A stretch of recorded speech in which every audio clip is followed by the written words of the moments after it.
મિત્રો, અત્યારે દેશમાં સામાન્ય માણસ માટે ખરેખર એવો માહોલ છે કે ઓલમોસ્ટ રોજ અખબાર ખોલો, સવારે ઉઠતાની સાથે કોઈ ન્યૂઝ ચેનલ ખોલો કે સોશિયલ મીડિયા ખોલો તો સરકાર દ્વારા કે છેલ્લે સુપ્રીમ કોર્ટ દ્વારા મેથી મારવાની જ વાત હોય. હવે સુપ્રીમ કોર્ટ દ્વારા એક નવો આદેશ સામાન્ય જનતા માટે આવી ગયો છે.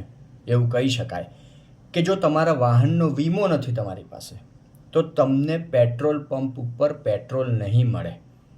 તાજેતરમાં સુપ્રીમ કોર્ટનો આ આદેશ, આ મોટો આદેશ સામે આવ્યો છે કે પરિવહન મંત્રાલયને પાયલટ પ્રોજેક્ટ શરૂ કરવાની સૂચના સુપ્રીમ કોર્ટ દ્વારા આપવામાં આવી છે. કહેવાય છે સુપ્રીમ કોર્ટ દ્વારા કે 56% વાહનો આપણા દેશમાં જે વીમો નથી એમની પાસે, વીમા વગર ફરી રહ્યા છે. સંસદીય સમિતિનો રિપોર્ટ છે, અહેવાલ છે અને સુપ્રીમ કોર્ટનો આ આદેશ સામે આવે છે. પછી ANPR એવો કોઈ કેમેરો હશે, ભગવાન જાણે. ભાઈ આ નવી નવી ટેકનોલોજીઓ સામે આવે કે ANPR કેમેરા અને ઇન્સ્યોરન્સ પોર્ટલથી આપમેળે ચાલાન જનરેટ થઈ જશે જો તમારી પાસે વાહનનો વીમો નથી. હવે અહીંયા મહત્વપૂર્ણ વાત છે, હું વાહનનો વીમો નથી લેવો કે આ આદેશ માથે થોપી દેવામાં આવ્યો એવી કોઈ વાત નહીં કરું. વાહનનો વીમો જરૂરી છે, કારણ કે અત્યારે આપણા દેશમાં જે રોડ રસ્તા છે એ જોઈને તો એવું જ લાગે છે કે વાહનનો વીમો ભલે થોડા પૈસા ખર્ચાય, લઈ લેવો જ સારો.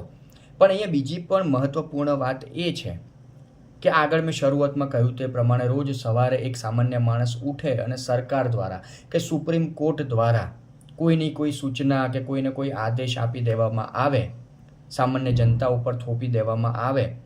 પણ જ્યારે દેશમાં આજે ભ્રષ્ટાચાર માથે ચઢીને બોલી રહ્યો છે, રોડ રસ્તા અમુક જ દિવસોમાં કે વધારેમાં વધારે અમુક મહિનાઓમાં તૂટી જાય છે.